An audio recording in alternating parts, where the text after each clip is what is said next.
আসসালামু আলাইকুম ভিউয়ার্স, আশা করছি আপনারা সকলেই অনেক অনেক ভালো আছেন। আপনারা দেখতেছেন ট্রাক্টর হাট ইউটিউব চ্যানেল। বরাবরের মতো আপনাদের সাথে চলে আসলাম।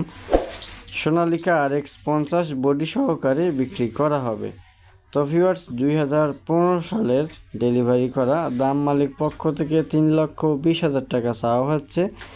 গাড়িটি বর্তমানে রয়েছে লালমনিরহাট সদর। যদি আপনাদের কারো গাড়িটি পছন্দ হয় সেক্ষেত্রে স্ক্রিনে থাকা নাম্বারে যোগাযোগ করে কিন্তু লালমনিরহাট সদরে যে লোকেশনে দেখে শুনে আপনারা গাড়িটি ক্রয় করার অপশন পাবেন। যারা একেবারে সীমিত বাজেটের ভিতরে পুরাতন ট্রাক্টর, ট্রলি, হাইড্রোলিক বডি, রোটার ক্রয় বিক্রয় করে থাকেন, এখন পর্যন্ত আমাদের ইউটিউব চ্যানেলটি সাবস্ক্রাইব করেনি, অবশ্যই সাবস্ক্রাইব করে পাশে থাকার চেষ্টা করবেন। সবসময় আপনাদেরকে সীমিত বাজেটের ভিতরে আমরা আপনাদেরকে গাড়িগুলো উপহার দেওয়ার চেষ্টা করি ভিউয়ার্স। তো দেখেন, যদি কারো পছন্দ হয় সেক্ষেত্রে স্ক্রিনে থাকা নাম্বারে যোগাযোগ করবেন। কেউ যদি বিজ্ঞাপন দিতে চান অবশ্যই বিজ্ঞাপন দেওয়া নাম্বারে যোগাযোগ করতে পারেন ভিউয়ার্স।